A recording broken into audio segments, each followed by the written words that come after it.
Hello, I'm Roland Sandoval, currently serving as the president of the Texas Bandmasters Association. And it's a tremendous honor to be here with Mr. Al Sturchio. Mr. Sturchio is the past executive director of the Texas Bandmasters Association, former president of the Texas Bandmasters Association, and former Texas Bandmaster of the Year. Well, thank you. It's been a lifetime of love. And since this is the 75th year, I guess I was involved in the very first one, playing in the reading band.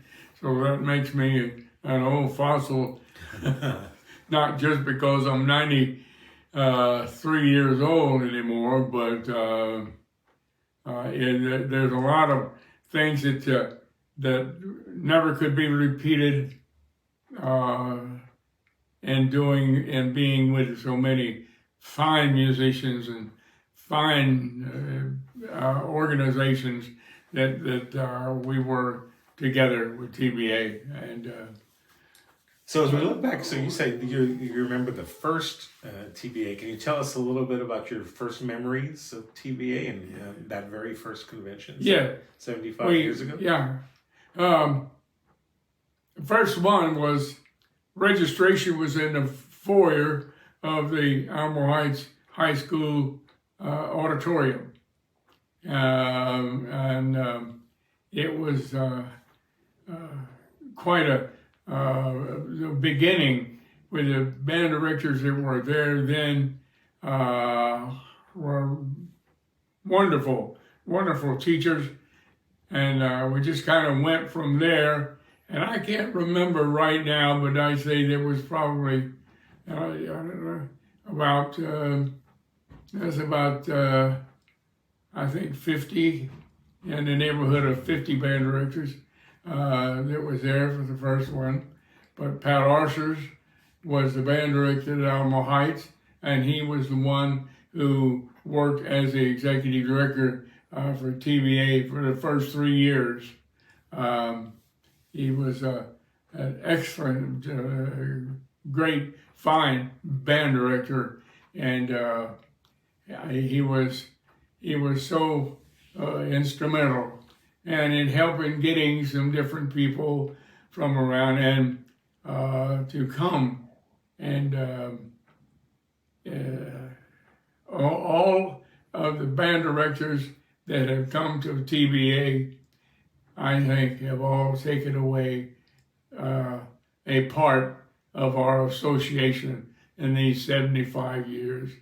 They've all taken something back with them in teaching, and we just appreciate the opportunity to have been a part of it, all of us, the life of TBA.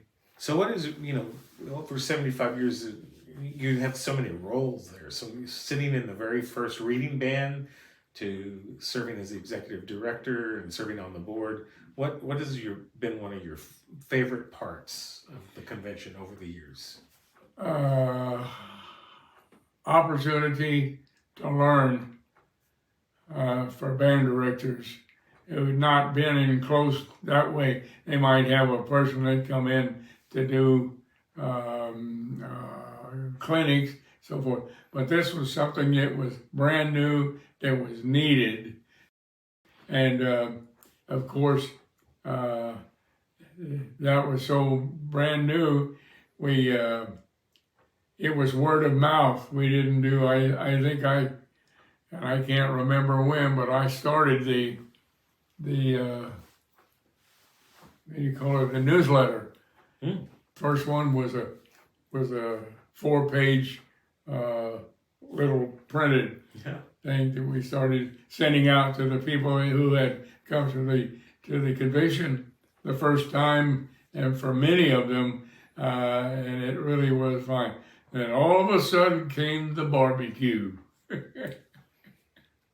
And the barbecue was where the guys really had the opportunity to talk about being a band director and with their friends and things that they were using to teach, and how they were really becoming a better teacher because of the clinics that were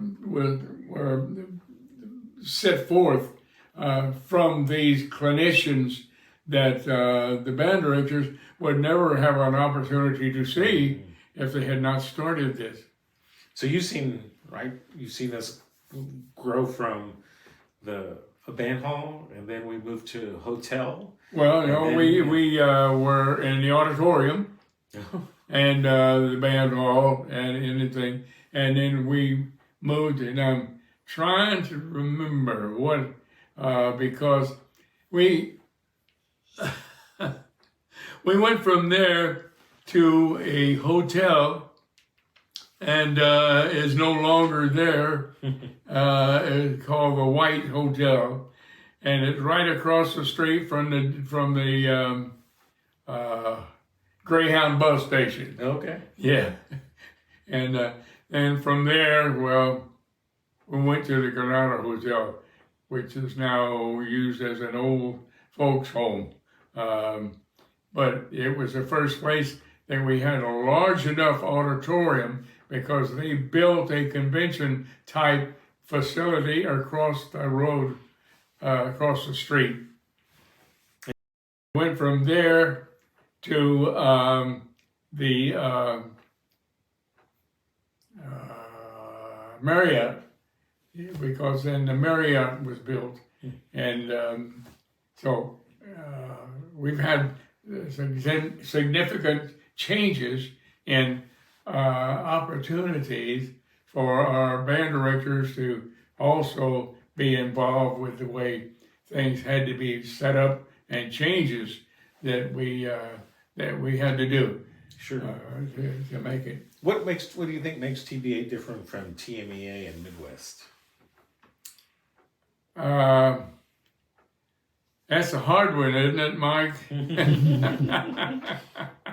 Well, I would just say significantly it's because it is a focus on what the young band director, the new people were given an opportunity to learn new ways of teaching what they wanted to learn for their ensemble and not for the orchestras or choirs or anything. But it was specifically set up for the clinicians that TBA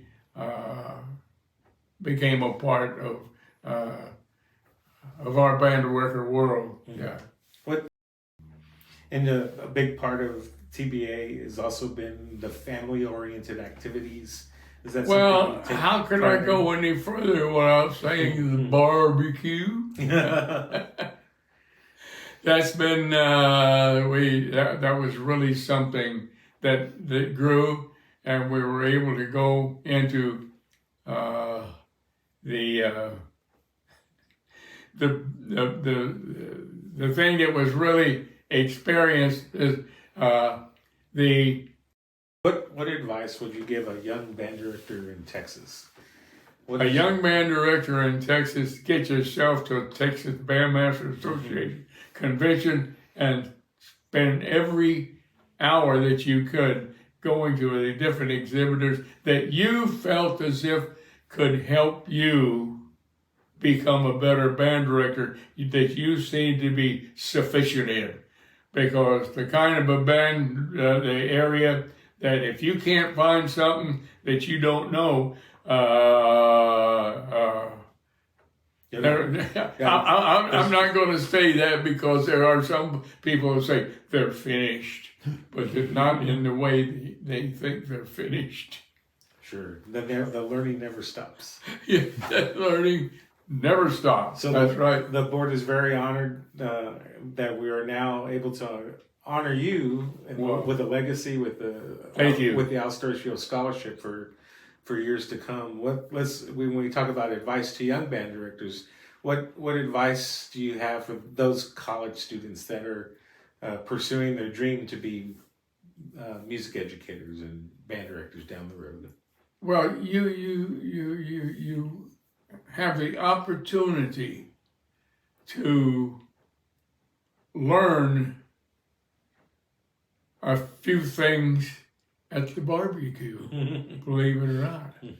Because people, when they would start talking about how they started as beginners, and what are they doing? Well, what kind of embouchure are you using on your trombones and baritones, tubas, so forth? Are you, so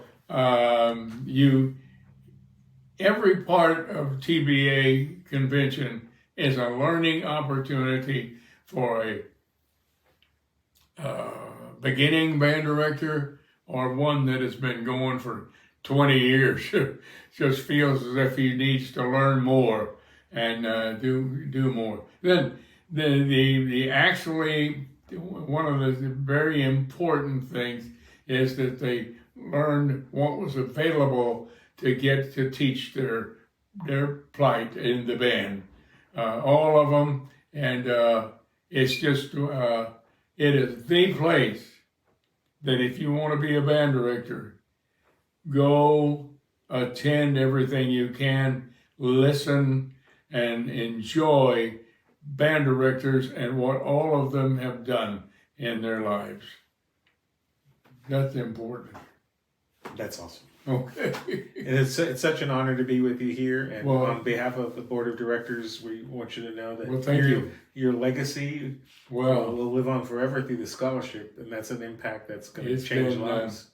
it's been, And thank you for your contribution. To that as well. yeah. Well, one of the things that a lot of people don't understand, maybe, that what the board of directors did when it became time for me to leave, is to have a man, Mike Brashear, take over doing things and with brand new ideas and the ability to let's see, how can I say, the ability to have foresight of things that we needed that were not being done. And of course, all I can say is the band directors of Texas were lucky for Mike Brashear to take that job, because there's no way to explain what a wonderful life it has given my family and I, Janice and everyone. So I honestly, Mike, thank you, sir. Oh, thank you. Thank you, Mike. We appreciate you very much. I'm not on camera now, but I'm the one doing the recording. Yeah, well, that's good. Well, no, you've done fantastic. It's been a great deal, and only. Well, I want to congratulate you for the things you've done and so forth. Let me tell you, you can be the kind of person, having done all through the years as a band director going on, and taking the position now of the Texas Bandmasters. You don't understand. You got a job, Buster. I mean, you know. Absolutely. My friend Mike can tell you. I guess one more. Let's just do one more question here. Okay. In the big picture, how do you feel down the road? What do you hope for for Texas band directors in the convention and the association down the road? What's your final wish for it? I'm going to tell you right now, the band directors of Texas have a harder job to do than we did in the beginning of this. Right now, how many kids they're going to have in class, and then the parents are saying, well, I don't know about this. We're going to have to buy an instrument, and they're only going to be 2 days a week. Or, in other words, superintendents, principals, the people that are really a part of the education and the forego of the music world of the United States is in the band programs, because the things that have to be learned, they can take everywhere. But the band director is having to put up with things that they have not learned or had the opportunity to learn. And I hope we don't, frighten people. Sure. But And I think we can never lose sight of the music making and the wonderful kids. oh yes, That's yes, that's what yes. it's all about, isn't it? It's up to you guys as band directors now to make sure that the kids want to learn and do learn. So, tally ho, the Texas Bandmasters Association. Awesome. Thank you, Mr. Al Sturchio. Well, thank you. It's always an honor. Thank you. Appreciate it.